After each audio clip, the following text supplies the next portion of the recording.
fronte mais uma vez, vamos agradecer ao Pai. Suplicamos, ó Deus, a Tua presença nesse momento. Te agradecendo por essa oportunidade em que iremos falar da Tua palavra e agradecendo pelas pessoas que irão nos ouvir. Que Tu possas, ó Deus, falar por nós e que Tu possa fazer com que as pessoas que irão nos ouvir entendam qual é a Sua missão nessa grande obra. Nos usa com o poder do Teu Espírito, nós te pedimos no nome de Jesus. Amém. Irmãos, o meu sermão de hoje, ele começa com o seguinte relato. Todo cristão, desde que ele seja verdadeiro, ele nasce no reino de Deus como um missionário. Ou seja, toda pessoa que foi salva tem como seu primeiro impulso ou desejo o de salvar alguém. Na verdade, Deus nos chamou também para a tarefa de trabalhar lado a lado com Ele, na salvação dos nossos semelhantes. Não só os pastores devem fazer isso. O Espírito Santo capacita todo crente a fim de que, segundo os dons recebidos, possa cumprir sua parte no projeto missionário de Deus. E essa é o ensino da Bíblia. Esse é o verdadeiro ensino da Bíblia. Então nós já começamos dizendo que Deus, Ele proporcionou para nós uma atividade, um ministério, que é trabalhar lado a lado com Ele, com o objetivo de buscar e salvar as pessoas que precisam de salvação. Desde o início de tudo, Deus colocou dentro de nós essa função de sermos missionários. E nós, como missionários, nós temos esse dever, nós temos esse, além de dever, privilégio de procurar as pessoas, de procurar a todos e mostrar o amor verdadeiro de Deus, compartilhar da sua palavra, que é o que Deus espera de cada um de nós. Então, esse é o ministério que Deus tem dado para cada um de nós, que nós levemos a palavra para o mundo, para as nações, para as pessoas que ainda não têm acesso a essa mensagem.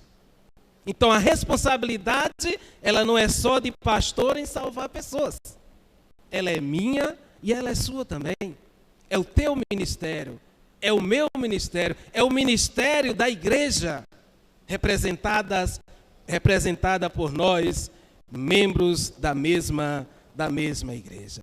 Agora, queridos, quando Deus diz que nós temos um ministério, de que nós precisamos executar esse ministério, Deus não nos chama de qualquer forma. Deus não nos chama de qualquer forma. Precisa-se primeiro que nós tenhamos algo na nossa vida que nos capacite a levar a mensagem para as pessoas. E esse reforço, eu posso chamar assim, essa mudança na vida da gente, ela se encontra lá no livro de Mateus. Vamos lá para o livro de Mateus, no capítulo 5.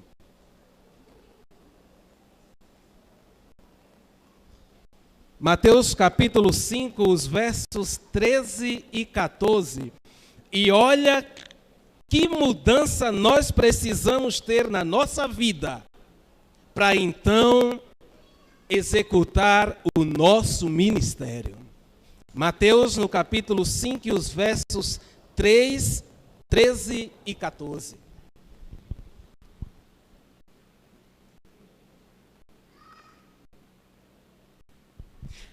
A minha Bíblia diz assim, a sua confirma: vós sois o sal da terra. Ora, se o sal vier a ser insípido, como lhe restaurar o sabor? Para nada mais presta, senão para ser lançado fora e ser pisado pelo homem. Vós sois a luz do mundo. Não se pode esconder a cidade edificada sobre um monte. Queridos, a gente olha para o livro de Mateus e ali naquela conversa de Jesus com seus discípulos, o seu discipulado, Jesus ele começa a dizer que eles precisam levar a mensagem para as pessoas. Porque Jesus ele vai se afastar, ele vai voltar para os céus. E ele precisa contar com os anjos, com os discípulos, para que eles deem continuidade à pregação do Evangelho. Mas ele diz que para que isso aconteça, Jesus ele afirma de que nós precisamos primeiro ser sal da terra. Jesus ele confirma de que primeiro nós temos que ser a luz do mundo.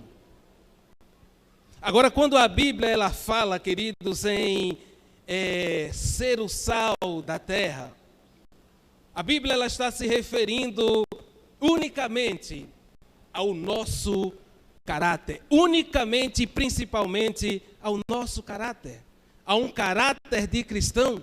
Porque se o cristão ele não tiver caráter, ele é igual ao sal, sem sabor, ele não serve para nada. Então o nosso caráter, os nossos princípios, eles precisam estar apurados para que nós sejamos obreiros e pregadores da palavra de Deus. Precisamos cuidar do que nós temos de melhor, que é a nossa dignidade, que é o nosso caráter, para que assim nós tenhamos sabor para pregar o Evangelho para as pessoas. E quando ele volta e diz que precisamos também ser a luz do mundo, porque uma vez que somos a luz do mundo, nada pode ser escondido. Uma cidade não pode ser escondida quando ela está construída sobre um monte, sobre uma montanha. Ela é visível para tudo e todos. Então nós precisamos ser essa luz para o mundo.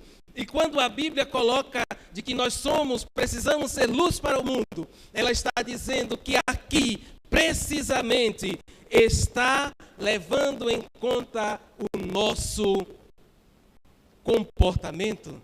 Está levando em conta o nosso testemunho. Agora a gente começa a associar as coisas. Como é que eu vou ser a luz do mundo? Ou seja, como é que eu vou testemunhar de Cristo se antes eu não sou o sal da terra?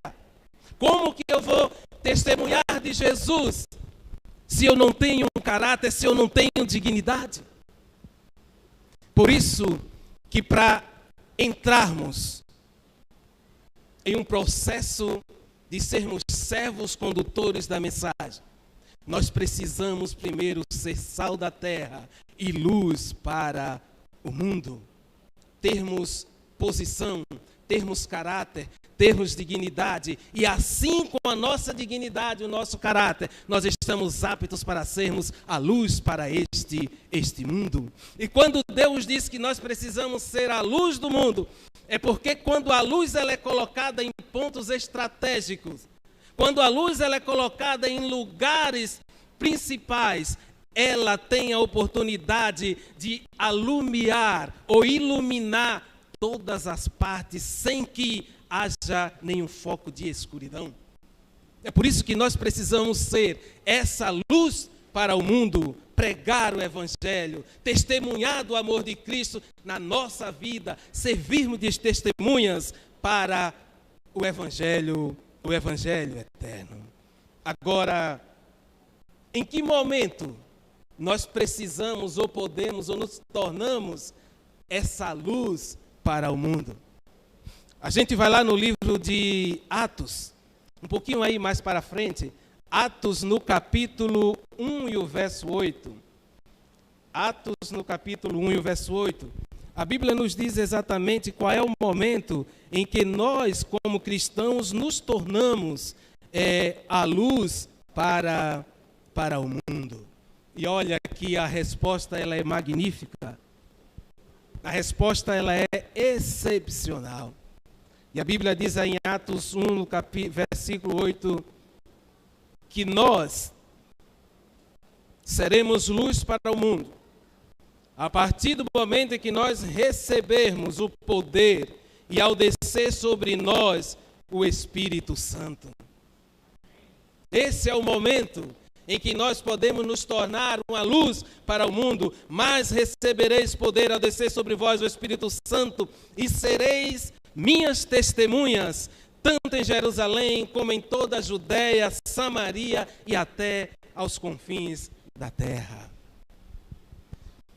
Queridos, nós podemos entender o momento em que nós podemos ser a luz, em que nós podemos iluminar este mundo com o nosso testemunho, é a partir do momento em que nós permitimos que o Espírito Santo entre na nossa vida, a partir do momento em que a gente permite que Deus derrame sobre nós o seu Espírito Santo, porque esse mesmo Espírito Santo, ele vai trazer poder à nossa vida, esse mesmo Espírito Santo nos tornará testemunhas do Deus vivo e do Deus verdadeiro. E aí não existe fronteiras para que a gente seja a luz para esse mundo, seja aqui em Belém de Maria, seja em Caruaru, seja em qualquer estado, seja em qualquer país, nós seremos a luz do mundo, porque antes o Espírito Santo caiu sobre nós e nos outorgou esse poder para testemunhar e pregar o Evangelho para ele. Queridos, quando a gente começa a analisar de que nós somos mordomos de Cristo, nós começamos a entender que mordomo é aquele que cuida, aquele que preserva, aquele que indica, aquele que leva. Essa é a nossa função, de sermos mordomos de Cristo. E nós não conseguimos ser mordomos de Cristo se nós não tivermos uma vida ligada a Ele todos os dias. E essa nossa ligação com Deus, ela vem através do estudo da Bíblia, estudo da lição. O estudo do Espírito de profecia é a nossa comunhão, é a revelação do nosso caráter para com Deus. E aí nós nos tornamos mordomos e vivemos essa mordomia na nossa vida. É sermos aquilo que Deus quer que nós sejamos. E quando o Espírito Santo ele recai sobre nós, nós estamos aptos para sermos testemunhas, para sermos a luz deste mundo. O Espírito Santo ele desceu sobre você, mas quando o Espírito Santo ele vem, ele é tão capaz, ele é tão preparado, que ele não vem simplesmente por vir. Ele nos concede algumas dádivas com essa vinda dele sobre nós. Vamos abrir a Bíblia lá em Coríntios.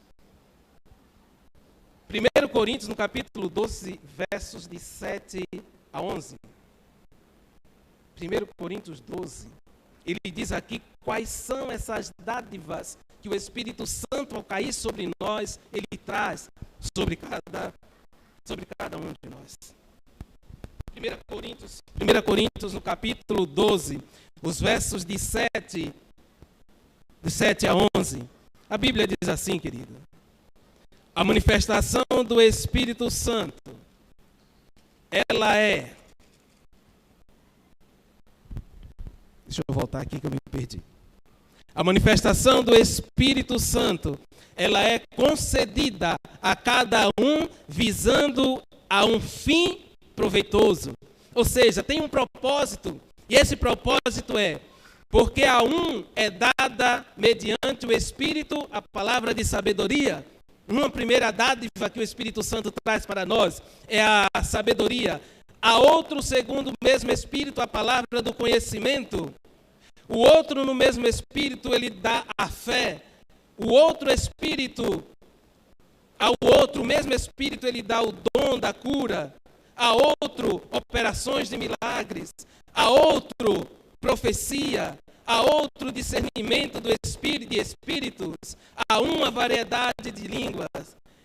E a outro, a capacidade de interpretá-la, mas um só e o mesmo Espírito realiza todas as coisas, distribuindo-as como lhe é capaz ou como lhe apraz a cada um de forma individual. Você consegue entender o poder do Espírito Santo sobre a sua vida? quando Ele recai sobre você, quando Ele lhe concede o poder vindo até você, o Espírito Santo Ele lhe dá atribuições. O Espírito Santo Ele lhe concede dádivas preciosas para essa obra, para esse ministério para o qual todos nós temos um. Ele concede a você o dom de pregar, Ele concede a você o dom de cantar, Ele concede a você o dom de profecia, de cura, o discernimento da verdade, conhecimento da verdade. E todos essas dádivas que o Espírito Santo Ele coloca na nossa vida, quando nós damos a Ele a oportunidade em nossa vida, Ele faz com que você cure, Ele faz com que você levante as pessoas, com que você tire as pessoas da fossa, do lamaçal do pecado, erga essas pessoas e traga para os pés de Jesus Cristo. São essas as dádivas que o Espírito Santo lhe concede.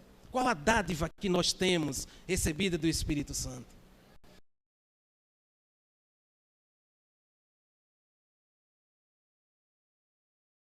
Do conhecimento, dons, se essas dádivas, elas estão sendo... Nós estamos respondendo à altura do que nós estamos recebendo? Ou nós estamos enterrando as dádivas e os dons que Deus está dando para cada um de nós? E quantas vezes, queridos, a gente cava um buraco, enterra as dádivas e os dons que Deus nos dá? Uma vez, quando eu era aluno do ENA, eu já contei isso para vocês e eu vou contar novamente. O ENA era uma escola, como em todos os outros internatos, né? Quem já passou sabe.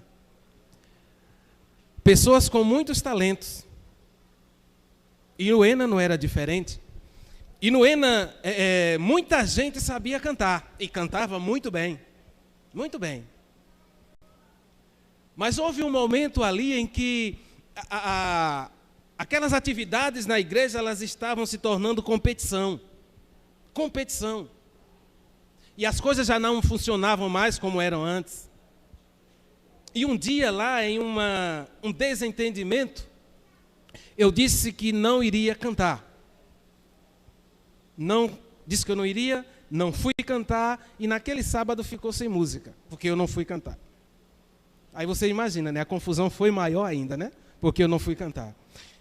E naquela confusão, eu disse para mim mesmo de que enquanto eu estivesse ali no ENA, eu não cantava nunca mais. Obrigado.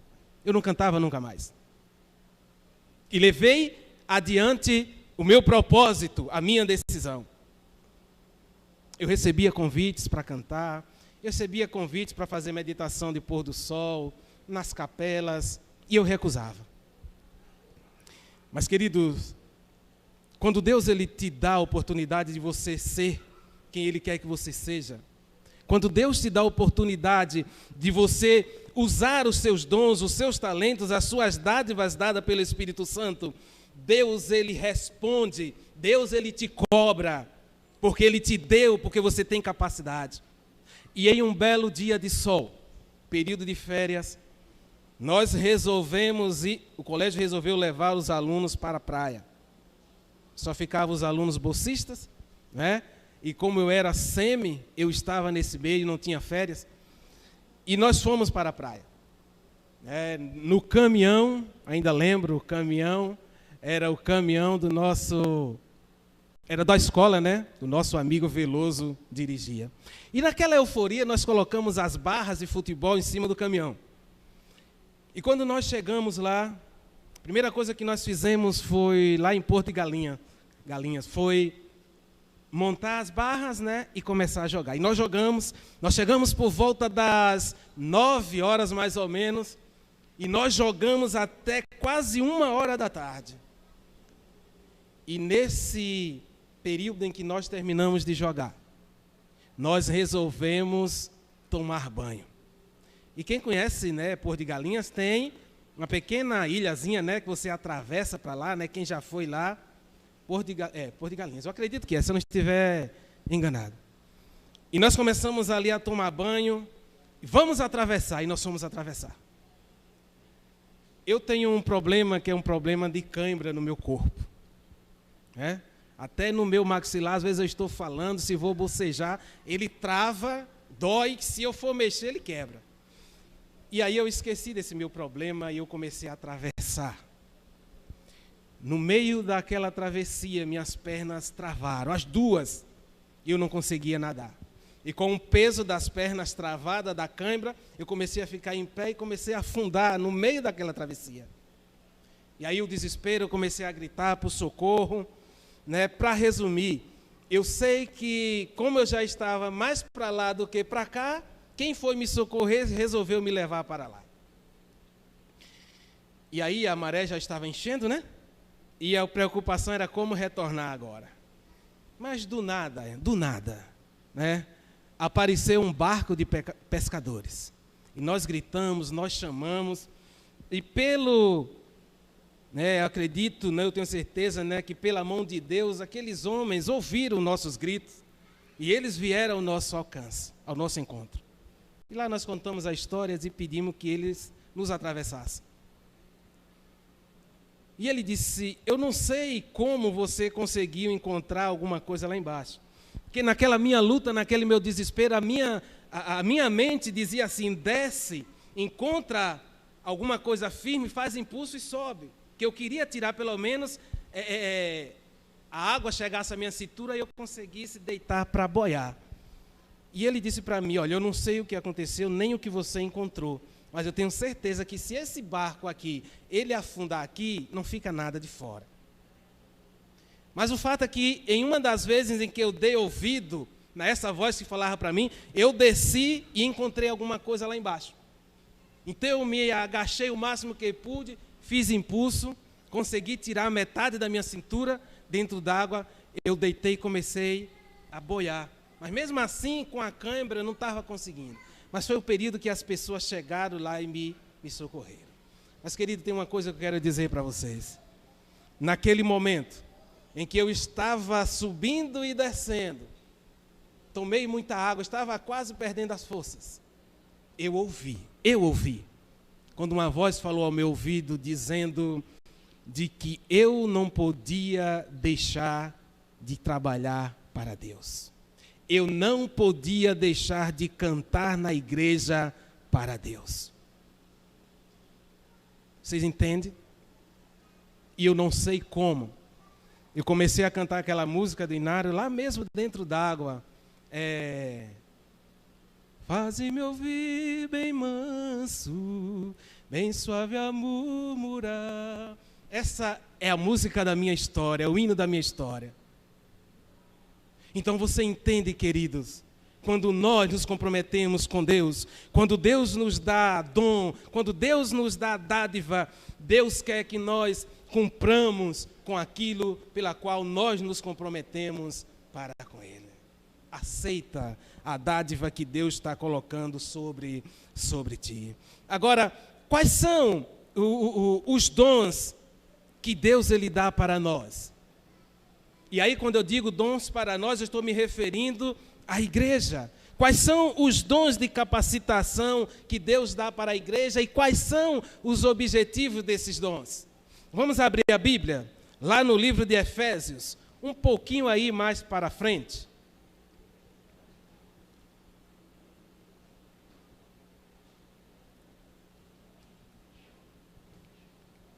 Efésios, quem encontrou aí pode ver aí no capítulo 4.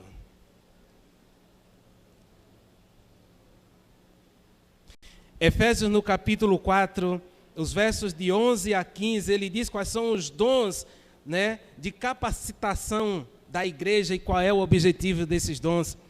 A Bíblia diz aí em Efésios capítulo 4, verso 11, da seguinte forma: Ele mesmo, quem? Jesus, concedeu uns para apóstolos, outros para profetas, outros para evangelistas, outros para pastores e mestres, com vistas ao aperfeiçoamento dos santos para o desempenho do serviço, para a dedicação do corpo de Cristo, até que todos cheguemos a uma unidade de fé e do pleno conhecimento do Filho de Deus, para a perfeita varonilidade, à medida da estrutura da plenitude de Cristo.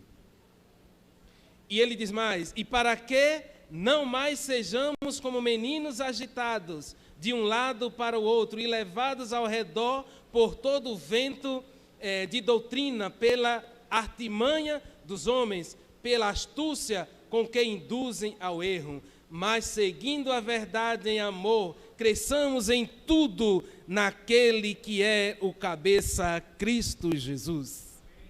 Você entende quais são os dons de capacitação desta igreja e qual é o objetivo desses dons? Quais são os objetivos desses dons?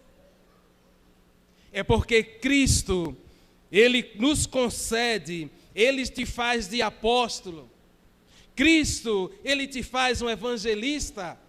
E aqui nós estamos nos referindo a uma unidade chamada igreja. Deus te concede o dom de ser pastor, de ser mestre.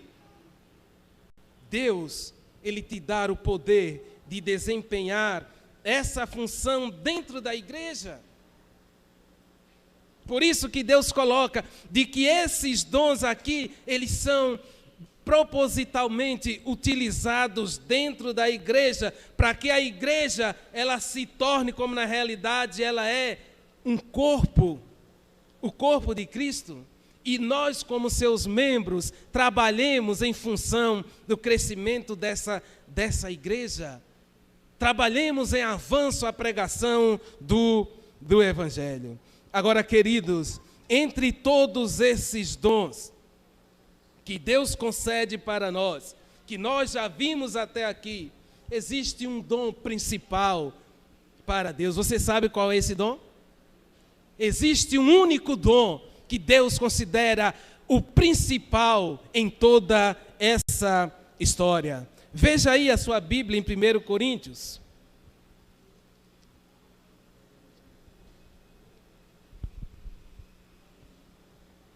1 Coríntios, no capítulo 13. Veja o que a Bíblia diz aí, irmãos. É só voltar um pouquinho aí depois de Efésios. 1 Coríntios, no capítulo 13. A Bíblia, ele considera qual é o maior dom que Deus tem levado em consideração. O dom mais importante para Deus, o dom que ele considera. 1 Coríntios, no capítulo 13, nós vamos ler o verso de 1 a 13 e depois nós vamos pular lá para o verso 13. E ele diz assim, olha: ainda que eu fale a língua dos homens e dos anjos, se não tiver amor, eu serei como o bronze que apenas soa, ou o símbolo que retine. Ainda que eu tenha o dom de profetizar e conheça todos os mistérios e toda a ciência, ainda que eu tenha tamanha fé, a ponto de transportar montes, se eu não tiver amor, nada eu serei. Ainda que eu distribua todos os meus bens entre os pobres, e ainda que eu entregue o meu corpo para ser queimado, se não tiver amor, nada disso será aproveitado.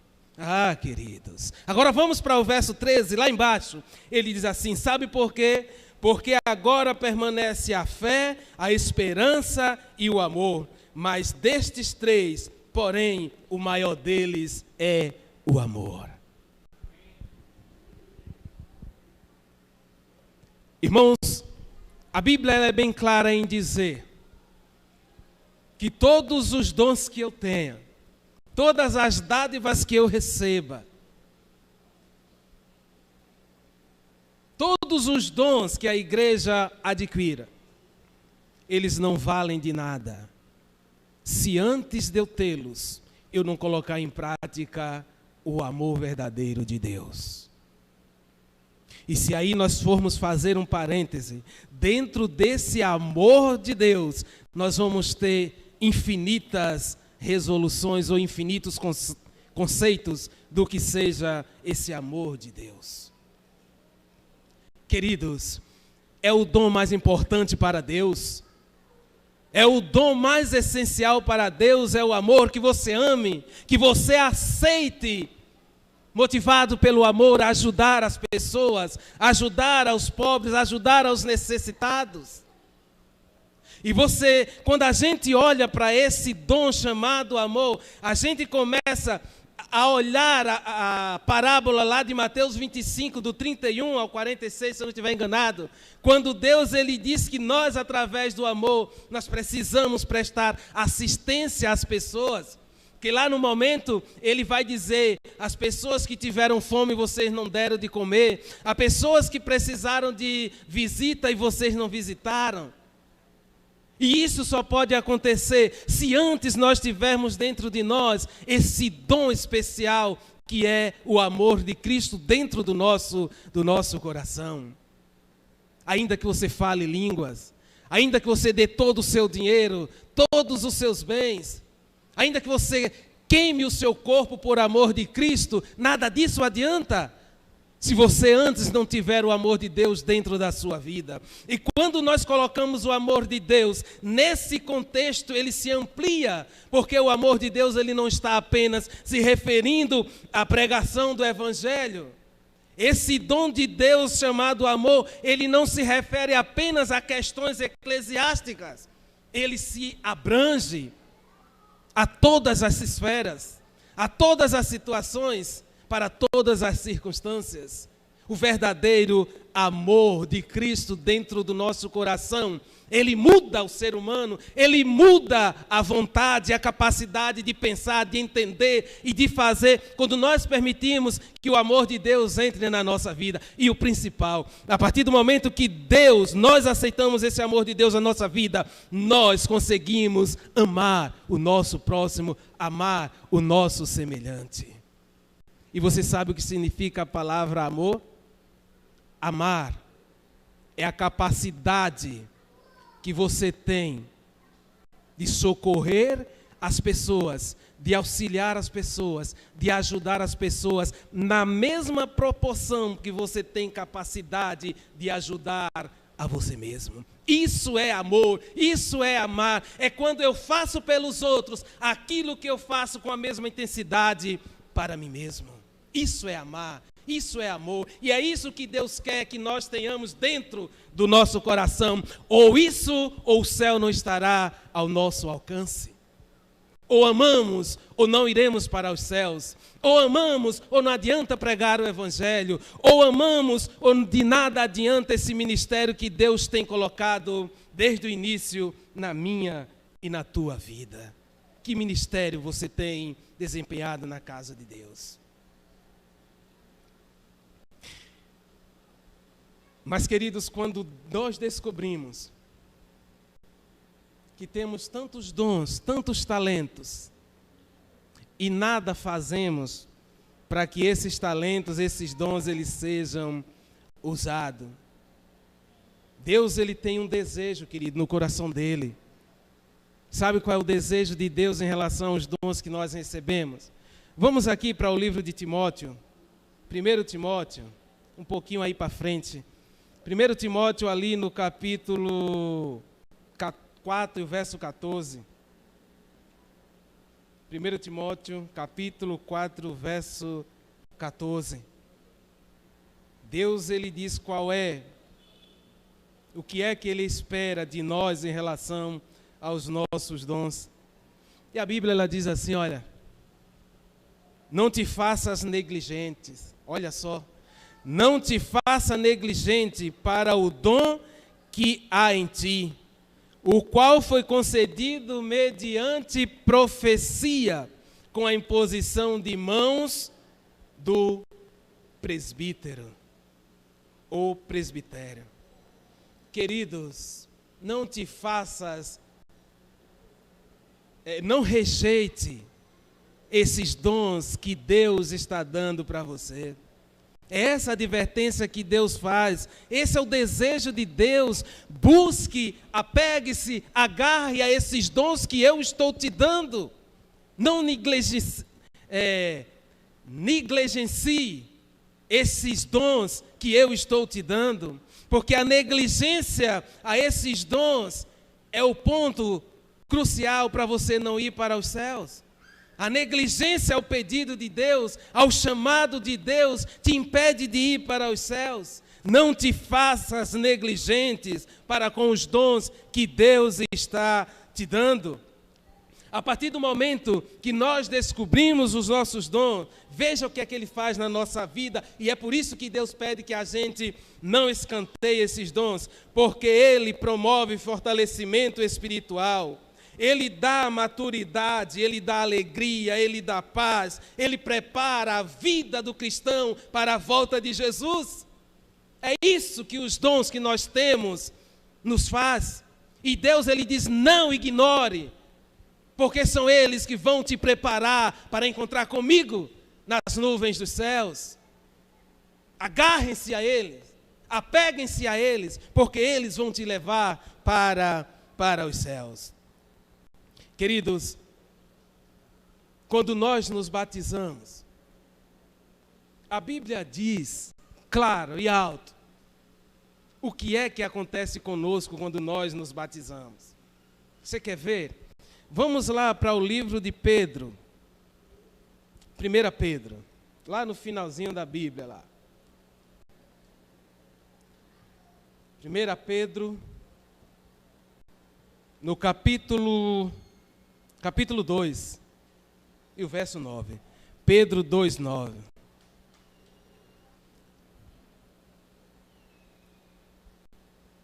Quando nós nos batizamos nesta igreja, quando nós decidimos entregar a nossa vida a Cristo, Jesus diz através de Pedro 2,9, de que vocês, porém, são raça eleita, sacerdócio real, nação santa, povo de propriedade exclusiva de Deus, a fim de proclamardes as virtudes daquele que vos chamou das trevas para a sua maravilhosa luz.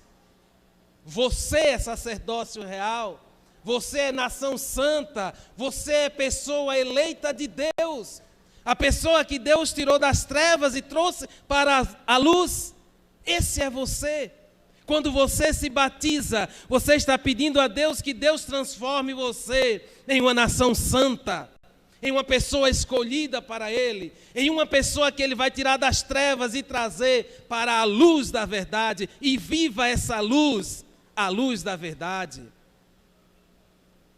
Mas, queridos, eu tenho um relato que ele me diz assim: cada cristão é convidado a desempenhar um ministério de impacto, tendo em vista edificar o corpo de Cristo e glorificar a Deus. Todos são convidados a atuar como seus ministros, dedicando dons, talentos, recursos e influência pessoal no avanço da obra do Senhor. Eu quero destacar aqui, querido, que nós dedicamos, Deus nos pede que nós dediquemos os nossos dons, os nossos talentos e os nossos recursos. Eu vou abrir um parêntese aqui bem rápido, porque a hora já se esvai, para mostrar para vocês, querido, quando a Bíblia fala de que nós precisamos entregar o nosso corpo, os nossos dons, o nosso tempo, os nossos recursos, a Bíblia está nos convidando, a partir desse momento, a vivermos como mordomos de Cristo, a vivermos uma mordomia, e a mordomia, ela apresenta para nós 4 pilares, são chamados os 4 T's da mordomia cristã.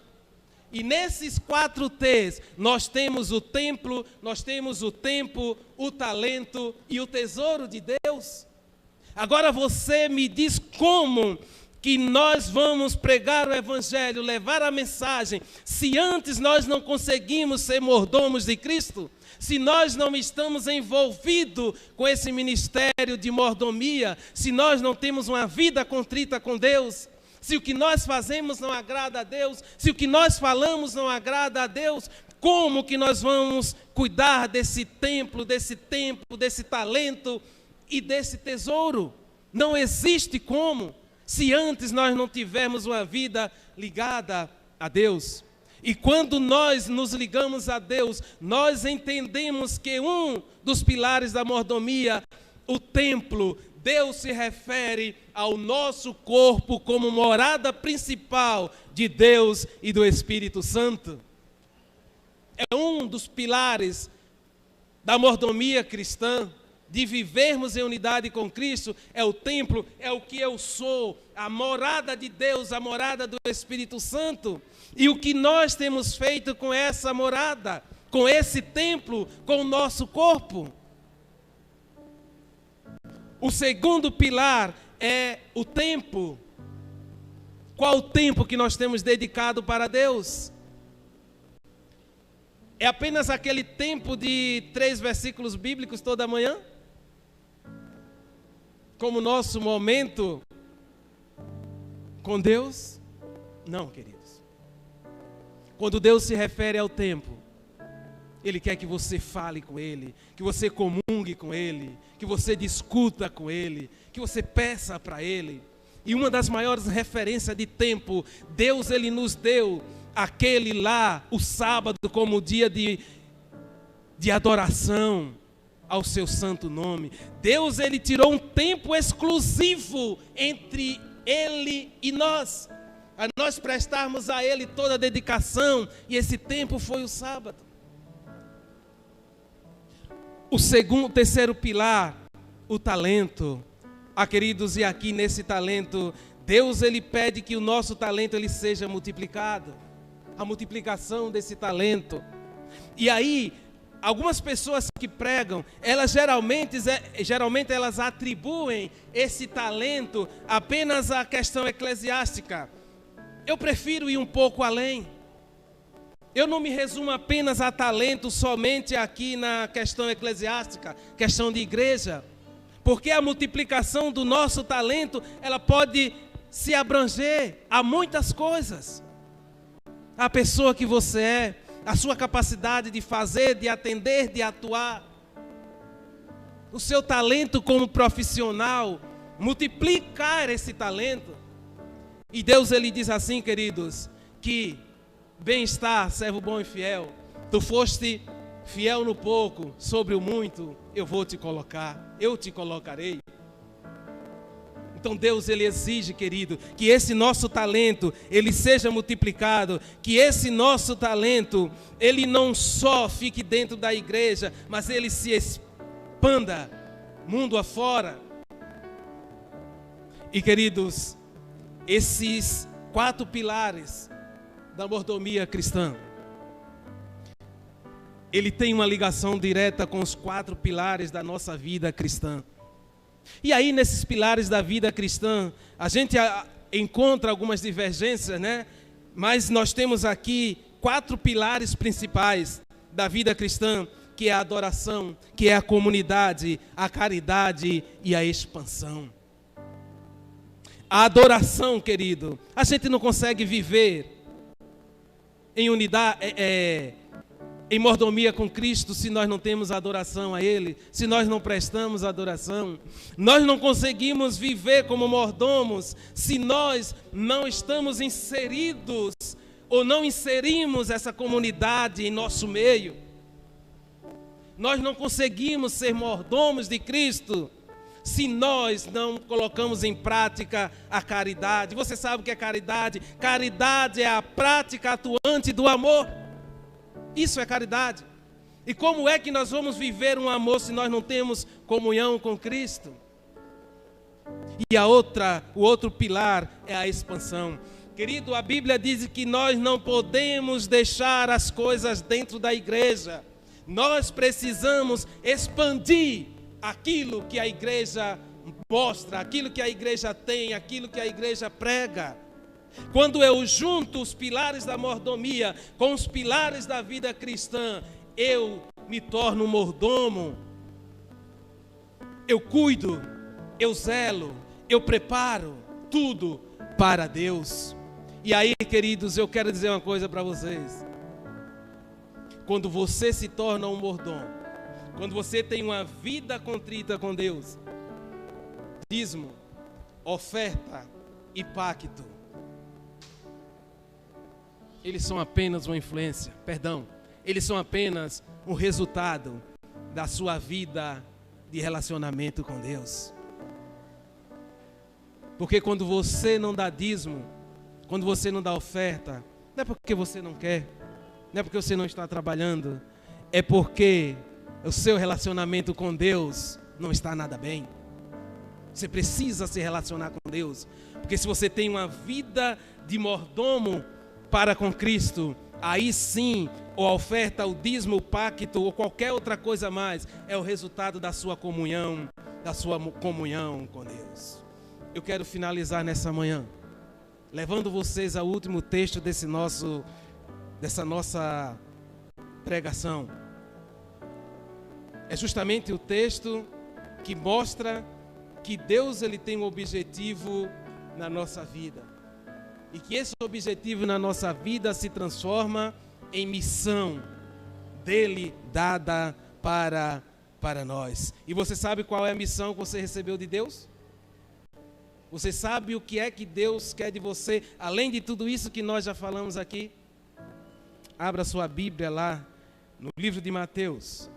Mateus no capítulo 28.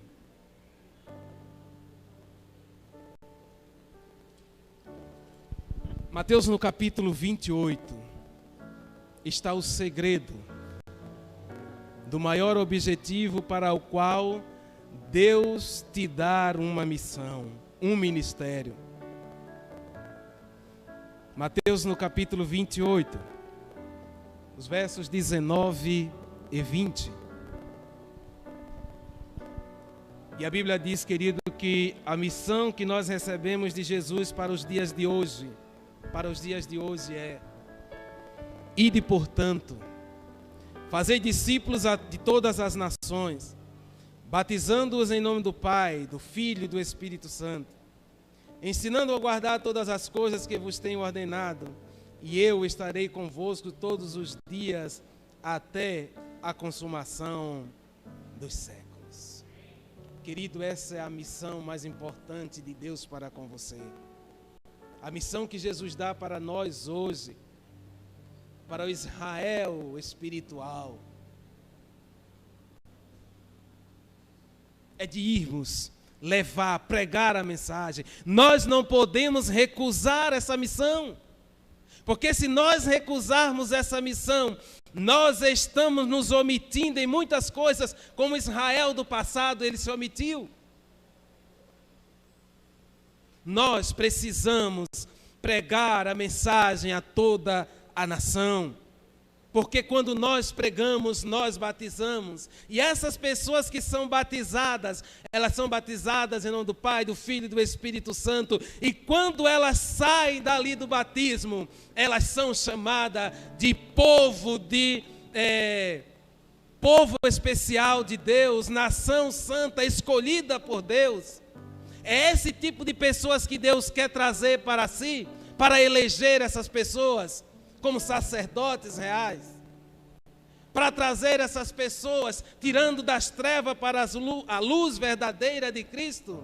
Mas primeiro nós precisamos pregar, primeiro nós precisamos ensinar a guardar os mandamentos que Deus tem ordenado que nós ensinamos e guardemos. Queridos, se nada disso for cumprido, não adianta ser o que somos. Não adianta eu ser médico, não adianta eu ser professor, não adianta eu ser enfermeiro, psicólogo, psiquiatra, não adianta. Porque nós não vivemos para esse mundo, nós vivemos para o mundo por vir, para o mundo que está para chegar. É para este mundo que nós vivemos, e neste mundo os meus títulos, eles não importam, a não ser que eu me torne um sacerdote de Deus para viver na cidade que está sendo preparada para nós.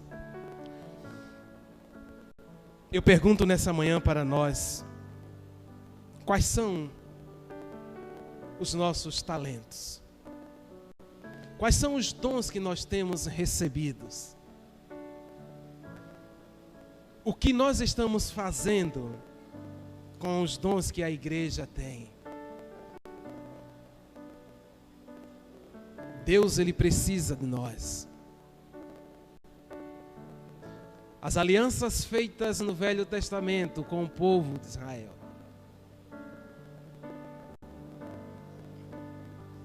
elas não ficaram para trás.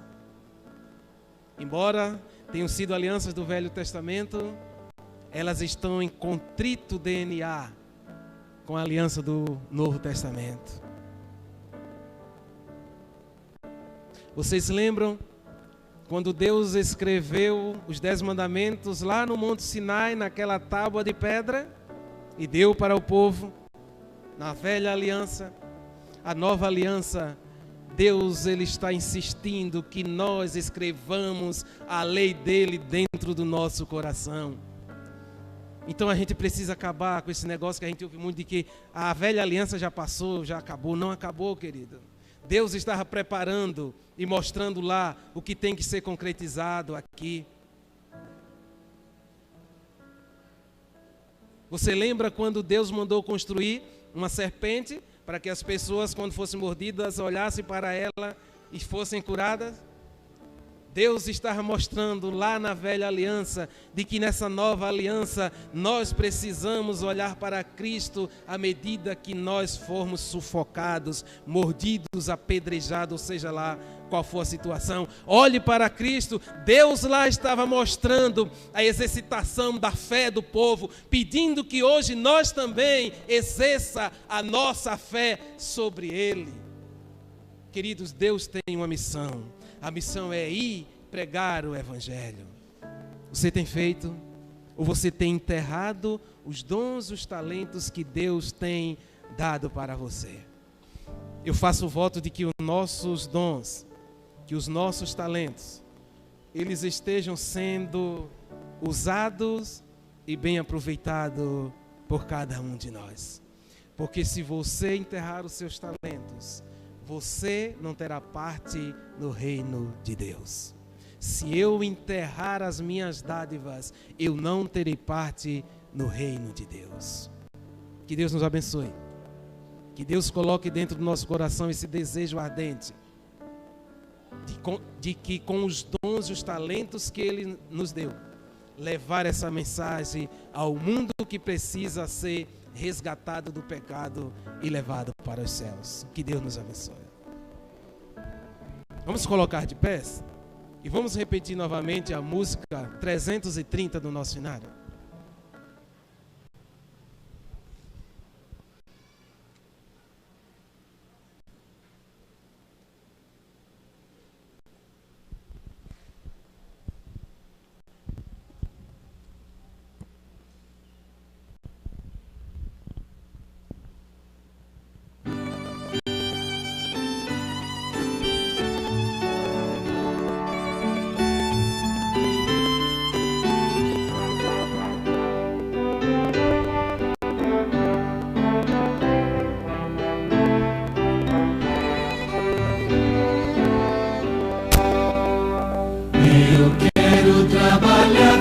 Senhor, confiante em seu poder, em seu amor, procurar e trabalhar e ocupado sempre estar na seara do Senhor. Trabalhar e orar fielmente na seara do Senhor. Meu anelo é orar e ocupado sempre estar na seara do Senhor. Eu quero cada dia trabalhar, escravos do pecado libertar e levá-los a Jesus, nosso guia, nossa luz, na seara do Senhor. Trabalhar e orar fielmente na seara do Senhor. Meu anelo é orar e ocupado sempre estar na seara do Senhor. Eu quero ser obreiro de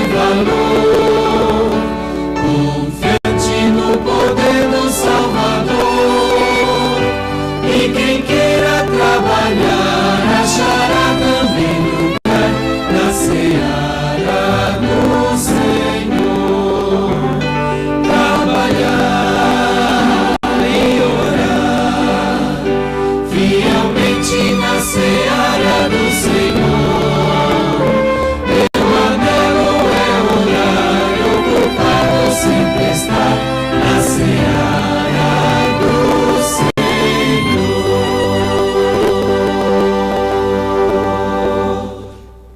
Amém. Oremos. Muito obrigado, Deus, por essa oportunidade de podermos estudar um pouco a Tua palavra e entendermos qual é o objetivo na nossa vida.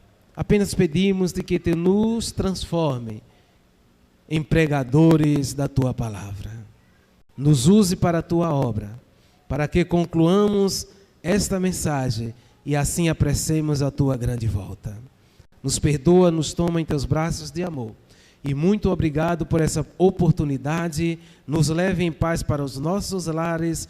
Nós te pedimos essas bênçãos no maravilhoso nome de Cristo Jesus.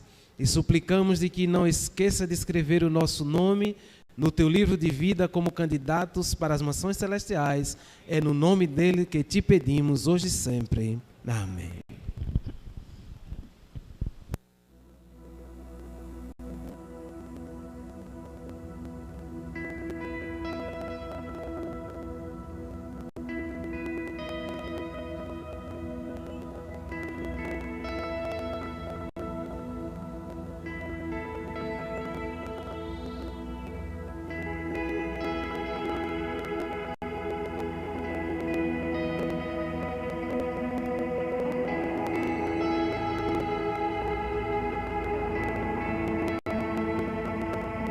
Senhor, Tu